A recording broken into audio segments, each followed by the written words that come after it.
So a very warm welcome to my YouTube channel History with me. My name is Anmol Shukla.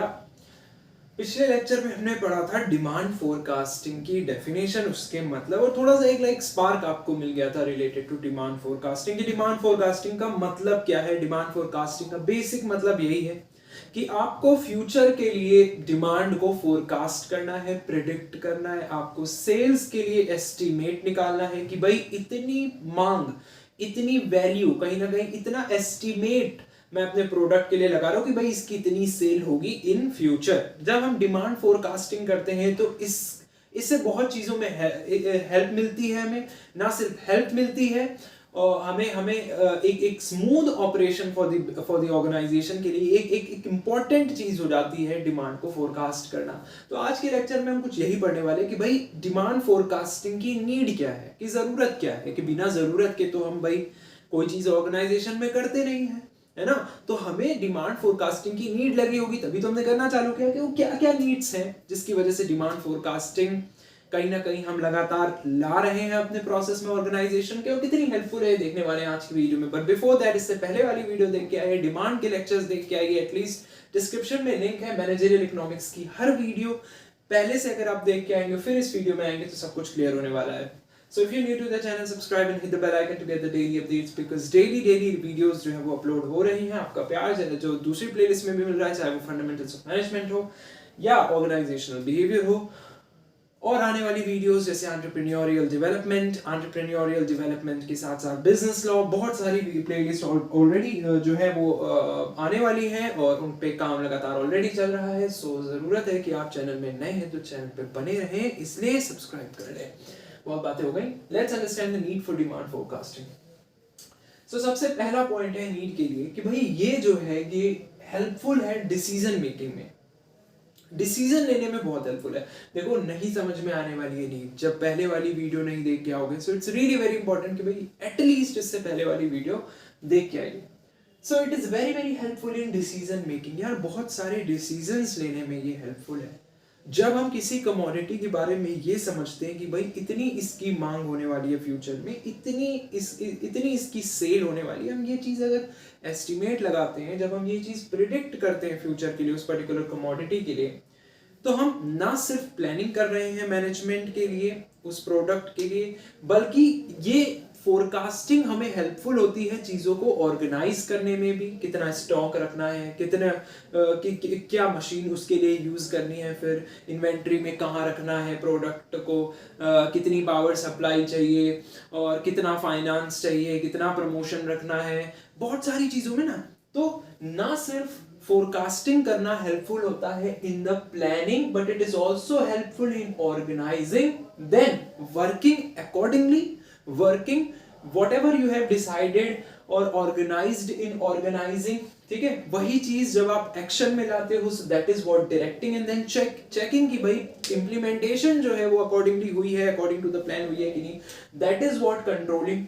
तो overall जब हम demand को forecast करते हैं तो ना सिर्फ हम प्लान करते हैं, हम ऑर्गेनाइज भी करते हैं उसी हिसाब से, फिर हम डायरेक्ट और कंट्रोलिंग भी करते हैं। तो डिमांड फोरकास्टिंग, किसी कमोडिटी की डिमांड को समझना, उसकी सेल्स कितनी होगी पहले से एस्टिमेट लगाना, ऑल्दो कि 100% आप कभी नहीं लगा पाते, बट फिर भी अप्रोक्सीमेट जो भी आप एस्टिमेट लगाते हो डिफरेंट मार्केट कंडीशंस के बेस्ड पर, अजम्पशंस पे बेस्ड पर, ये हेल्पफुल होती है उस पर्टिकुलर मैनेजमेंट की प्लानिंग के लिए, उस पर्टिकुलर प्रोडक्ट की प्लानिंग के लिए, हम कह सकते हैं ऑर्गेनाइजिंग के लिए, उस पर्टिकुलर मैनेजमेंट के डायरेक्टिंग के लिए और कंट्रोलिंग के लिए, सबके लिए बहुत हेल्पफुल है। और जब क्योंकि भाई मैनेजमेंट क्यों चल रहा है, किसी पर्टिकुलर प्रोडक्ट और सर्विस की वजह से चल रहा है, उसी की चीजें हो रही हैं मैनेजमेंट में।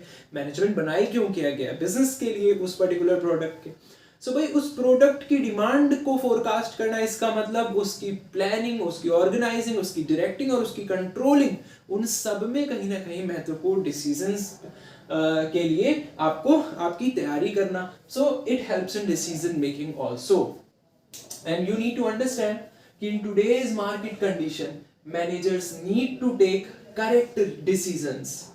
किससे related to sales, related to production etcetera.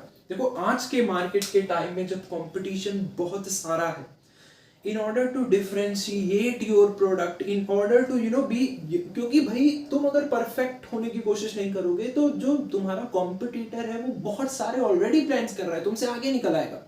सो हर एक ऑर्गेनाइजेशन अपनी पूरी कोशिश करती है कि वो एक एक स्टेप जो है वो फूक फूक के लिए और समझ समझ के लिए पहले से ही जब आप एस्टिमेट लगा लोगे सेल्स का तो आप प्रॉपर प्लानिंग, ऑर्गेनाइजिंग, डायरेक्टिंग और कंट्रोलिंग कर पाओगे। और आज की मार्केट कंडीशन में मैनेजर्स के लिए इस तरीके के डिसीजंस लेना बहुत जरूरी है, related to production, related to sales, क्योंकि फिर उसी हिसाब से मैनेजमेंट जो है मैनेज किया जाता है डे टू डे ऑपरेशंस में। So I hope you got an idea कि किस तरीके से चीजें होती हैं। So definitely demand forecasting helps in taking various decisions, चाहे वो planning, organizing, directing या controlling से related हो या sales और production से related हो जो managers लेते हैं। So overall it helps in taking the decision making. It also reduces risk. आप खुद का example ले सकते हो। When you prepare for class 12th board exam, or for example when you prepare for your semester exam, if you're preparing yourself, it means you're studying all the subjects. Definitely you're reducing the risk of going to fail. You're reducing that risk that you're going to fail. आप इस risk को भी तो कम कर रहे हो। Definitely you are reducing the risk of कि कम आपके मार्क्स आएंगे। आप कई तरीके की रिस्क को ओवरकम कर रहे हो कि आपकी बैक आ जाएगी, आप इस तरीके की रिस्क को भी रिड्यूस कर रहे हो। So this is just an example. जब आप फ्यूचर के लिए प्रिडिक्ट करते हो तो हर तरीके से अपने आप को तैयार करते हो कि भाई अगर ये कंटिजेंसी अराइज हो जाए तो ये होगा, हम ये करेंगे कि जब हम फ्यूचर के लिए फॉर एग्जांपल लेट्स सी हम प्रोडक्ट के लिए कुछ डिमांड फोरकास्ट करेंगे, भाई इतनी सेल्स होगी इसकी, तो उस हिसाब से हमें फिर समझना होगा कि भाई इसकी इतनी मांग इस स्टेट में होगी, उस हिसाब से हमें इसका ये ट्रांसपोर्ट रखना है, इस तरीके से पहुंचाना है, इस तरीके से हमें बिलबोर्ड्स के थ्रू एडवर्टीजमेंट्स करना है, उसका इतना बजट होगा। तो जब हम किसी पर्टिकुलर प्रोडक्ट के लिए पहले से ही प्लान करते हैं, फिर हमें उसके अकॉर्डिंगली बहुत सारी चीजें प्लान करनी होती हैं। सो आगे आने वाले फ्यूचर में जो कहीं ना कहीं प्रॉब्लम्स आ सकती हैं, उन रिस्क को भी तो हम ओवरकम कर रहे हैं ना उसके साथ साथ। तो definitely it helps in reducing the risk, because when you plan for the future you are reducing those risks, and definitely reducing the risk, it doesn't mean that you are not taking the risk. It is also very important in management कि भाई आप risk लो, test करो, but definitely वो calculative risk होने चाहिए। Risk जो होने चाहिए वो कैलकुलेटिव फैक्ट वाले होने चाहिए कि अच्छी तरीके से रिस्क होने चाहिए। But right now you need to understand कि it helps in reducing the risk. I don't want to आपको कंफ्यूजिंग करना चाहता, ज्यादा बोल। तीसरी जो नीड है डिमांड फोरकास्टिंग की, तो ये जब हम किसी कमोडिटी के लिए देख लेते हैं कि भाई ये कमोडिटी है, इसकी मान लो हमें 50,000 हमने फोरकास्ट किया कि भाई इस पर्टिकुलर प्रोडक्ट की 50,000 यूनिट्स जो है वो बिकेंगी, ठीक है। सो जब हमने ये फोरकास्ट किया कि भाई इस पर्टिकुलर प्रोडक्ट की लेट्स सपोज 2023 में 50,000 यूनिट्स बिकेंगी, तो अब मैं रिस्पेक्टिव डिपार्टमेंट्स में जाऊंगा। रिस्पेक्टिव डिपार्टमेंट, अब डिफरेंट डिपार्टमेंट्स होते हैं मैनेजमेंट में, ऑर्गेनाइजेशन में। One of the department is finance department also. Now अब जो भी डिमांड फोरकास्टिंग की गई है कि भाई 50,000 यूनिट्स अगर 2023 में बिकने वाली हैं, अब डिमांड फोरकास्ट किया कि भाई इतनी सेल्स का मैंने एस्टिमेट किया कि इतनी प्रोडक्ट जो है बिक सकता है, तो उसी तरीके से फाइनेंस डिपार्टमेंट जो है वो बजट तैयार करेगा अपना, है ना। So it definitely helps in creating the budgets also. Budget related to भाई कि वर्किंग कैपिटल की रिक्वायरमेंट क्या होगी। वर्किंग कैपिटल का मतलब है कि भाई डे टू डे हमें डिपार्टमेंट में जो खर्चा करना पड़ता है वो कितना करना पड़ेगा। डे टू डे कैपिटल का मतलब है कि डेली बिजनेस में जो कैपिटल की रिक्वायरमेंट होती है, मे बी मशीन की ऑयलिंग में, मशीन के मेंटेनेंस में, पावर सप्लाई में, मे बी डिफरेंट खर्चे होते हैं, रॉ मटेरियल्स के, वो वर्किंग रिक्वायरमेंट्स होती है, डेली की रिक्वायरमेंट्स होती हैं, ठीक है। So finance need a forecast also. जब हम प्लान कर लेते हैं उस पर्टिकुलर कमोडिटी की सेल्स के एस्टिमेट के बारे में कि भाई इतनी सेल्स होने वाली हैं, हम डिमांड के बारे में समझ लेते हैं, फोरकास्ट कर लेते हैं, उसी के मुताबिक फिर हम बजट बनाते हैं, चीजों का फाइनेंस तैयार करते हैं। तो फाइनेंस डिपार्टमेंट को भी जरूरत पड़ती है। Finance needs a forecast to be able to plan for the working capital requirement कि भाई day to day business requirement में इतने पैसे की हमें जरूरत पड़ेगी।